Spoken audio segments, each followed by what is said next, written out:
গাজরের লাড্ডু তোমরা এরকম ভাবে তৈরি করে নিতে পারবে বন্ধুরা। দেখো, দেখে মনে হচ্ছে একদম দোকানে পাওয়া যায় যে আমাদের ডরবেলস গুলোর মতন দেখতে, কত সুন্দর দেখতে হয়েছে। দেখো বন্ধুরা গাজর নিয়ে নিয়েছি আর গাজর দিয়ে আমরা লাড্ডু বানাবো। তো সবাই আমরা এমনি লাড্ডু খেয়েছি, বোঁদের লাড্ডু, তো কিন্তু আজকে গাজরের লাড্ডু হবে আর এটা খুব ইন্টারেস্টিং হতে চলেছে। দেখতে থাকো ভিডিওটা। চলো গাজর গুলো আমরা ফার্স্ট কেটে নেব।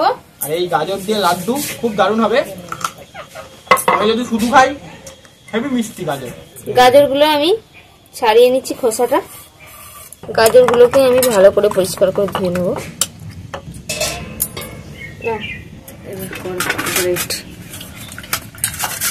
তো বন্ধুরা গাজর গুলো আমি এরকম ভাবে গ্রেট করে নিচ্ছি। একটা ছাড় কি বলে গো এটাকে?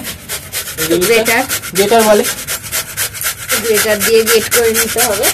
দেখো তো এরা এত সরু সরুই হবে তো? ঠিকই আছে, ঠিকঠাক একদম। ছোট জিনিসে এরকম হবে, এই যে এরকম সুন্দর হবে। এবার কড়াইতে দিয়ে দেবো একটু সাদা তেল। এই 4 চামচের মতো সাদা তেল আমি দিয়ে দিলাম কড়াইতে। আর একটু গাওয়া ঘি দেবো 1 চামচ মতো। এবার 1 টুকরো দারচিনি আর 2টো এলাচ নিয়েছি, দারচিনি আর এলাচটা দিয়ে দিলাম। এবার এটাকে তেলের মধ্যে একটু নাড়াচাড়া করে ভেজে নেব। এলাচ আর দারচিনি তেলের সাথে ঘিয়ের সাথে ভালো করে নাড়াচাড়া করে একটু ভেজে নিলাম। হালকা একটা সুন্দর সুগন্ধ বেরিয়েছে।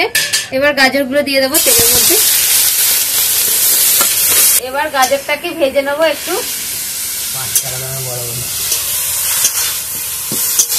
গাজরটাকে আমি ভালো করে ভেজে নিয়েছি। গাজরটাকে কিন্তু খুব ভালো করে ভেজে নিতে হবে। এবার আমি দুধটা দিয়ে দেবো। দুধটা জাল দিয়ে রাখা ছিল, 1 কাপ দুধ দিয়ে দেওয়া হবে। আমি সব দুধটা দিয়ে দিচ্ছি, মানে দুধের ব্যাপার তো বুলেট চলে আসছে। এবার দুধটা দেওয়ার পর এটাকে নাড়াচাড়া করে নিতে হবে। দুধটার মধ্যেই এটা কিন্তু গাজরটা সিদ্ধ হয়ে যাবে। দুধের মধ্যে নাড়াচাড়া করতে করতে গাজরটা কিন্তু দেখো সিদ্ধ হয়ে গেছে। গাজরটা চিনি দেব, 1/2 কাপ চিনি দিতে হবে। যতটা চিনির প্রয়োজন, গাজরটা যেমন মিষ্টি সেই অনুযায়ী চিনি দিতে হবে। তো আমি 1/2 কাপ চিনি দিচ্ছি। এবার এটাকে চিনির সঙ্গে গাজরটাকে নাড়াচাড়া করব। এবার গাজরটা আর চিনিটা নাড়াচাড়া করতে করতে দেখবে এরকম একটুখানি পাক হয়ে আসবে। গাজরটা কড়া থেকে ছেড়ে ছেড়ে আসবে, আরো একটু হবে। তো এবার আমি দিয়ে দেব একটু কাজু গুঁড়ো করে রেখেছি, কাজু দিয়ে দিলাম। এবার একটু চালমগজ দিয়ে দেব। এগুলো সেই গাজরে এই লাড্ডুর মধ্যে থাকে, তো দেখতে ভালো লাগবে।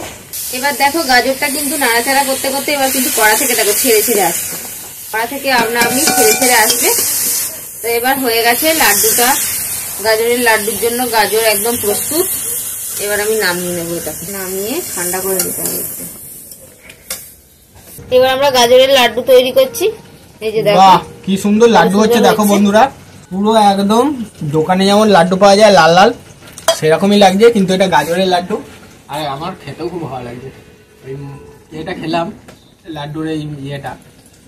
অনেক লোকজন আছে তাই একটু ছোট ছোটই করেছি।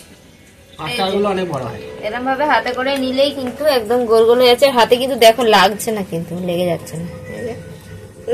পারফেক্ট লাড্ডু বানিয়েছো তুমি। গাজরের লাড্ডু তোমরা এরকম ভাবে তৈরি করে নিতে পারবে বন্ধুরা। দেখো, দেখে মনে হচ্ছে একদম দোকানে পাওয়া যায় যে আমাদের ডরবেলস গুলোর মতন দেখতে, কত সুন্দর দেখতে হয়েছে। দেখো বন্ধুরা, তোমাদের একটা ভেঙে দেখাই।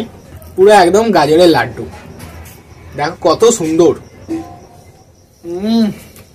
Heavy taste.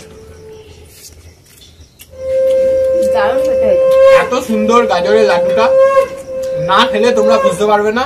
লাড্ডু আমরা অনেকেই খেয়েছি বিভিন্ন ধরনের, কিন্তু আমরা গাজরের লাড্ডু এটা ইউনিক। তো গাজরের লাড্ডু এখন গাজর বাজারে প্রচুর পরিমাণে পাওয়া যাচ্ছে। তো তোমরা গাজরের লাড্ডু বানাও।